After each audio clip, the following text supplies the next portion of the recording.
அஸ்ஸலாமு அலைக்கும் வரஹ்மத்துல்லாஹி வபரகாத்துஹு. ஆரவல்லி மலைத்தொடர் குறித்து உச்சநீதிமன்றம் சமீபத்தில் ஒரு தீர்ப்பை வழங்கியிருக்கு. அந்த தீர்ப்பை தொடர்ந்து இந்தியா முழுவதும் போராட்டங்கள் இந்த பிரச்சனை குறித்து நம்மிடையே கலந்துரையாடுறாங்க சகோதரர் யாக்கத்திலி அவர்கள். அஸ்ஸலாமு அலைக்கும் வரஹ்மத்துல்லாஹி வபரகாத்துஹு. அஸ்ஸலாமு வரஹ்மத்துல்லாஹி வபரகாத்துஹு. அன்பு சகோதரரே, ஆரவல்லி மலைத்தொடர்னா என்ன, அதை பற்றி கொஞ்சம் தெளிவாக சொல்லுங்கள். நீங்க கேட்ட மாதிரி ஆரவல்லி மலைத்தொடர் குறித்தான தற்போதைய பிரச்சனைகளை பார்ப்பதற்கு முன்னாடி ஆரவல்லி மலைத்தொடர் குறித்தான ஒரு சில விஷயங்களை நாம் அறிந்து கொள்வது இன்றியமையாத ஒன்றாக இருக்கு. குறிப்பாக ஆரவல்லி மலைத்தொடர் பற்றி சொல்ல போனால் இந்தியாவினுடைய மிக பழமையான ஒரு மலைத்தொடராக இருக்கு. கிட்டத்தட்ட 800 பில்லியன் ஆண்டுகளுக்கும் மேலாக மிக பழமையான பன்மை தன்மை கொண்ட இயற்கை வளங்களை உள்ளடக்கிய ஒரு ஆகச்சிறந்த ஒரு இயற்கை வளமாக, ஒரு ஆகச்சிறந்த பழமையான ஒரு மலைத்தொடராக இன்னைக்கு இந்தியாவில் இருக்கக்கூடிய ஆரவல்லி மலைத்தொடர் பார்க்கப்படுது. கிட்டத்தட்ட இதனுடைய நீளம் அப்படின்னு சொல்லி பார்த்தா 700 கிலோமீட்டர் அளவிற்கு குஜராத், ராஜஸ்தான், ஹரியானா, டெல்லி போன்ற 4 மாநிலங்களையும் பரவி இந்த ஆரவல்லி மலைத்தொடரானது காணப்படுகின்றது. குறிப்பாக தற்போது இந்தியாவினுடைய சுற்றுச்சூழலுக்கு இது மிகவும் இன்றியமையாத ஒரு பங்கு வகிக்கின்றது. அன்பு சகோதரரே, நீங்க கேட்ட மாதிரி இது ஏன் இந்தியாவுக்கு தற்போதைய சூழ்நிலை முக்கியம் அப்படின்றத மக்களுக்கு விழிப்புணர்வை ஏற்படுத்துறதுங்கிறது தற்போதைய சூழ்நிலையில ரொம்ப மிகுதியான தேவை இருக்கு. குறிப்பாக இன்னைக்கு ஆரவல்லி மலைத்தொடரை வெறுமன இயற்கை சூழ்நிலைகளை உள்ளடக்கிய ஒரு சாதாரணமான மலைத்தொடராக மட்டும்தான் நம்முடைய பார்வை இருக்கு. மாறாக ஆரவல்லி மலைத்தொடர் என்பது வட இந்தியாவினுடைய ஆகச்சிறந்த பாதுகாப்பு சுவர் அப்படின்னு சொல்லிட்டு சொல்றாங்க. குறிப்பா அதை ஏன் சொல்றாங்க அப்படின்னா, அதற்கான முதலாவது காரணம், ஏன் ஆரவல்லி முக்கியம் என்பதற்கான முதலாவது காரணமாக நம்ம பார்க்கிறது, மிகப்பெரிய அளவுல மழை நீரை, நிலத்தடி நீரை சேமிக்கிறதுல ஆரவல்லியை விட மிகுதியான பங்கு வட இந்தியாவில் வேறு எதுக்குமே கிடையாது அப்படின்றதுதான் நிதர்சனமான ஒரு உண்மையாக இருக்கு. கிட்டத்தட்ட ஆரவல்லி மலைத்தொடர் இல்லை அப்படின்னா வட இந்தியாவில் தண்ணீர் தட்டுப்பாடு அப்படின்றது தலைவிரித்து ஆடும் என்பதுல எந்தவித சந்தேகமுமே இல்லை. இந்த மலைத்தொடர் ஏன் இந்தியாவுக்கு ரொம்ப முக்கியம்னு சொல்றாங்க? ஆரவல்லி மலைத்தொடர் ஏன் முக்கியம் அப்படின்றதுக்கான இரண்டாவது காரணமாக நம்ம பார்க்கிறது, இது பாலைவனம் விரிவடைவதை தடுக்கிறதுல மிக முக்கியமான பங்கு வகிக்குது. குறிப்பாக தார் பாலைவனம் ஹரியானா, டெல்லி போன்ற மாநிலங்களில் இருக்கக்கூடிய நகரங்களை நோக்கி நகரக்கூடியதை இந்த ஆரவல்லி மலைத்தொடர்லாம் மிகுந்த அளவு தடுக்கக்கூடிய ஒரு சுவராக இருக்கு. இந்த மலைத்தொடர் அழியும் பட்சத்துல பாலைவனம் நகரங்களை நோக்கி நகரக்கூடிய மிக மோசமான ஒரு சூழ்நிலையும் ஏற்பட வாய்ப்பு இருக்கு. ஆரவல்லி மலைத்தொடர் ஏன் முக்கியம் அப்படின்றதுக்கான மூன்றாவது காரணமா நம்ம பார்க்கிறது, இது காடுகள் மற்றும் உயிரினங்கள் அதிகமாக வாழக்கூடிய ஒரு பகுதி. மிகுதியான ஒரு பசுமையான சூழ்நிலையை, சுற்றுச்சூழல் சமநிலையை சரி செய்யக்கூடிய மிக முக்கியமான ஒரு பங்கு ஆரவல்லி மலைத்தொடருக்கு இருக்கு. நிறைய உயிரினங்களும் நிறைய இயற்கையான வளங்களும் ஆரவல்லி மலைத்தொடர்ல மிகுதியாக இருக்கு. சுற்றுச்சூழல் சமநிலைக்கு இது மிகவும் ஏற்ற ஒரு மலைத்தொடராக இருக்கு. நான்காவதாக ஆரவல்லி மலைத்தொடர் ஏன் முக்கியம் அப்படின்னு நம்ம பார்த்தோம்னு சொன்னா, வெப்பநிலையை கட்டுப்படுத்துவதற்கு ஆரவல்லி மலைத்தொடருடைய பங்குங்கிறது இன்றியமையாத ஒன்றாக இருக்கு. குறிப்பாக காற்றினுடைய வெப்பமாக இருக்கட்டும், தூசியாக இருக்கட்டும், காற்றில் இருக்கக்கூடிய மாசாக இருக்கட்டும், இவை அனைத்தையும் கட்டுப்படுத்துவதற்கு ஆரவல்லி மலைத்தொடருடைய பங்குங்கிறது மிகுதியான ஒரு தேவை இருக்கு. இது அழியும் பட்சத்துல நிறைய பாதிப்புகள் நம்ம சந்திக்க நேரிடும். நீங்க சொன்ன மாதிரி 2015ஆம் ஆண்டு ஹரியானாவினுடைய மாநில அரசு ஒரு அறிவிப்பை வெளியிடுறாங்க. அந்த அறிவிப்பு என்னன்னு சொன்னா, ஆரவல்லி மலைத்தொடரானது ஒரு காடு அல்ல அப்படின்ற ஒரு அறிவிப்பை வெளியிடுறாங்க. பிரச்சனையினுடைய தொடக்க புள்ளியாக இந்த ஒரு அறிவிப்பு அமையுது. நம்ம எல்லாத்துக்கும் தெரியும், அது பல்வகையான இயற்கை சூழ்நிலைகளை உள்ளடக்கிய ஒரு மலைத்தொடர்.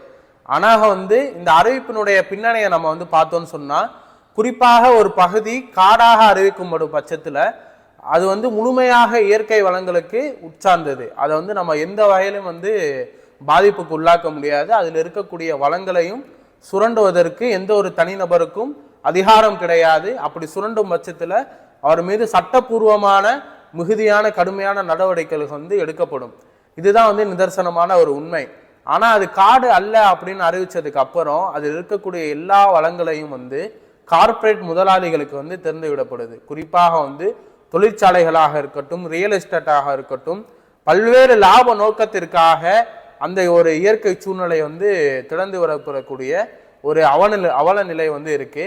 அதுவே காடாக இருக்கும் பட்சத்துல வந்துட்டு அது எந்தவித சுரண்டலுக்கும் வந்து உட்படுத்த முடியாது. குறிப்பாக கல், மணல், உலோகங்கள் போன்ற எந்தவித சுரண்டலையுமே வந்து அந்த இயற்கை சூழ்நிலையில வந்து நம்மளால ஏற்படுத்த வந்து முடியாது அப்படின்றதுதான் நிதர்சனமான ஒரு உண்மையாக வந்து இருக்கு. இதுல இருந்து நமக்கு தெரிய வரக்கூடிய விஷயம், ஆரவல்லி மலைத்தொடரை பாதுகாக்க வேண்டிய அரசு இன்றைக்கு கார்ப்பரேட் முதலாளிகளினுடைய லாப நோக்கத்திற்காக அதனை கூறிட்டு விற்பது என்பது இந்தியாவுக்கு மிகப்பெரிய ஒரு அவல நிலையாக இருக்கின்றது. மிகுந்த வருத்தத்தை அளிக்கக்கூடிய ஒரு விஷயமாக வந்து இருக்கின்றது.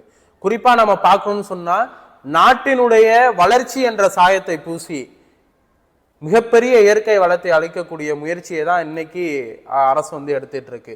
குறிப்பாக வந்து 2015ஆம் ஆண்டு கோர்ட், உயர் நீதிமன்றம், உச்ச நீதிமன்றம் சொன்ன விஷயம் என்னன்னு சொன்னா, ஒரு மாநிலத்தினுடைய அறிவிப்பால வந்து காடுகளும் மலைகளும் வந்து அழிக்கப்பட முடியாது, சட்டங்கள் வந்து முறையாக வந்து பாதுகாக்கப்படணும், நடைமுறைப்படுத்தப்படணும், முழுமையாக ஆரவல்லி மலைத்தொடர் வந்து பாதுகாக்கப்படணும் அப்படின்ற ஒரு தீர்ப்பை வந்து 2015ஆம் ஆண்டு வந்து உச்ச நீதிமன்றம் வந்து வழங்குது.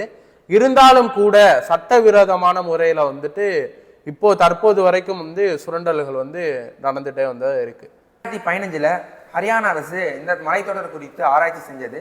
அந்த ஆராய்ச்சி என்ன சொன்னது, அதற்கான விளக்கத்தை இந்த உச்சநீதிமன்றம் எப்படி? நீங்க கேட்ட மாதிரி சட்டங்கள் இருந்தும் அது நடைமுறையில் அமல்படுத்தப்படாமல் இருப்பது மிகுந்த ஒரு வருத்தத்தை வந்து ஏற்படுத்துது. நம்ம வந்து தற்போது காணொலி வழியாக வந்து பார்க்கலாம்.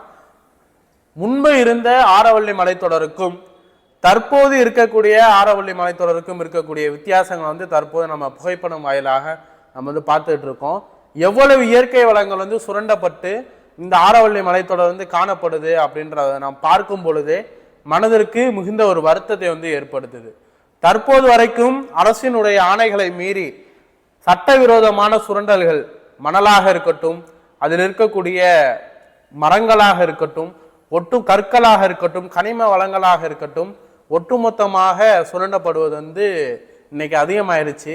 அதிகமான இயந்திர புழக்கங்களை வந்து நம்ம ஆரவல்லி மலைத்தொடர்ல வந்து பார்க்கலாம்.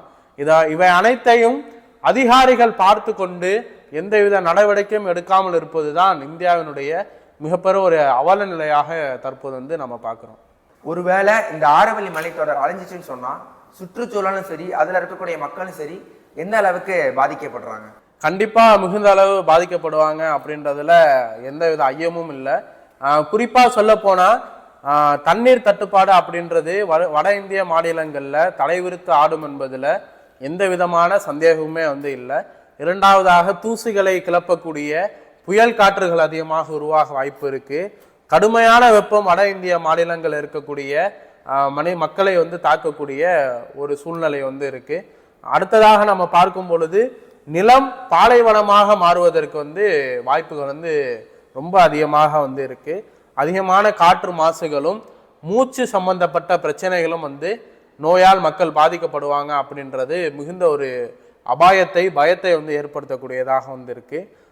குறிப்பாக ஆரவல்லி மலைத்தொடர் இருக்கக்கூடிய விலங்கினங்கள் அதிகமான அழிவிற்கு உட்படும் அப்படின்றதுல நம்ம மிகுந்த ஒரு வருத்தம் வந்து கொள்றோம்.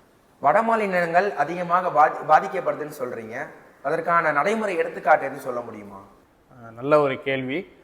குறிப்பாக வந்து தற்போது இருக்கக்கூடிய வட மாநிலங்களிலே முதன்மையான இந்தியாவினுடைய தலைநகரமாக இருக்கக்கூடிய டெல்லியை நம்ம வந்து ஒரு எடுத்துக்காட்டாக வந்து நம்ம எடுத்துக்கலாம். குறிப்பாக டெல்லியில இருக்கக்கூடிய ஒரு பெரிய பிரச்சனைனா நீங்க என்ன பாக்குறீங்க? மாசுபடுதல், காற்று மாசுபடுதல் அப்படின்றது மிகப்பெரிய பிரச்சனை அப்படின்றது இந்தியாவில் இருக்கக்கூடிய எல்லாருக்கும் வந்து தெரியும். அதற்கான ஆக முக்கியமான ஒரு காரணமாக இந்த ஆரவல்லி மலைத்தொடருடைய அழிவு வந்து இருக்கு அப்படின்றது இன்னைக்கு வந்து மூடி மறைக்கப்பட்டு வந்து இருக்கு. குறிப்பாக வந்து சொல்லும் பொழுது காற்றின் மாசினால வந்து மக்கள் வந்து பல்வேறு வகையான நோய்கள்ல வந்து பாதிக்கப்படுறாங்க. ஆஸ்துமாவா இருக்கட்டும், மூச்சு திணறலாக இருக்கட்டும், இருதய சம்பந்தப்பட்ட நோய்களாக இருக்கட்டும், கண் சம்பந்தப்பட்ட தோல் சம்பந்தப்பட்ட நோய்களாக இருக்கட்டும், பல்வேறு வகையான நோய்களில் இந்த காற்று மாசினால் மக்கள் பாதிக்கப்படுறாங்க. இதற்கான ஆக முக்கியமான ஒரு காரணமாக இந்த ஆரவல்லி மலைத்தொடருடைய சட்டவிதமான சுரண்டலும் இருக்கு அப்படின்றத இன்னைக்கு மூடி மறைக்கப்பட்டிருக்கு. இதற்கான தீர்வா நீங்க என்ன பாக்குறீங்க? பொதுவாக இந்த பிரச்சனையை நம்ம பார்க்கும் பொழுது தற்போது உச்சநீதிமன்றம் அளித்த தீர்ப்பு அப்படின்றது மிகுந்த ஒரு இயற்கை சூழலுக்கான ஒரு அபாயத்தை ஏற்படுத்தக்கூடியதாக இருக்கு. எந்த அளவுக்கு என்று சொன்னால் 100 மீட்டருக்கும் மேலாக இருப்பது மட்டும்தான் ஆரவல்லி மலைத்தொடராக கருதப்படும். அதற்கு கீழே இருக்கக்கூடிய பகுதிகள் அது ஆரவல்லி மலைத்தொடர் அல்ல அப்படின்ற ஒரு அறிவிப்பை இன்றைக்கு உச்சநீதிமன்றம் நமக்கு வழங்கியிருக்கு. இந்த அறிவிப்பின் மூலியமாக நமக்கு மறைமுகமாக தெரிய வருவது முழுக்க முழுக்க ஆரவல்லி மலைத்தொடர் ஆகச்சிறந்த ஒரு இயற்கை சூழ்நிலை கார்ப்பரேட் முதலாளிகளுடைய லாப நோக்கத்திற்காக திறந்து விடப்பட்டிருக்கின்றது என்பது ஒரு மிகுந்த ஒரு அபாயத்தை நமக்கு முன்னால் ஏற்படுத்துது. இந்த தீர்ப்பை உச்சநீதிமன்றம் மறுபரிசீலனை செய்யணும் அப்படின்றது நம்மளுடைய மிக முக்கியமான கோரிக்கையாக இருக்கு. ஆரவல்லி மலைத்தொடரை பாதுகாப்போம், சமூக நல அக்கறையுடைய மக்களாக திகழ்வோம் இன்ஷா அல்லாஹ். நீங்க சொல்றத வச்சு பார்த்தா இந்த இந்தியா சுற்றுச்சூழலுக்கு இந்த ஆரவல்லி மலைத்தொடர் என்பது எந்த அளவுக்கு முக்கியம் என்பது தெரிய வருகிறது. கண்டிப்பா இந்த தீர்ப்புக்கு எதிராக நாம குரல் எழுப்ப கடமைப்பட்டிருக்கிறோம். நிறைய விஷயங்களை ஷேர் பண்ணீங்க. ஜஸாக்கல்லாஹ். மீண்டும் இதே போன்ற கலந்துரையாடலில் சந்திப்போம். அஸ்ஸலாமு அலைக்கும் வரஹ்மத்துல்லாஹி வபரகாத்துஹு.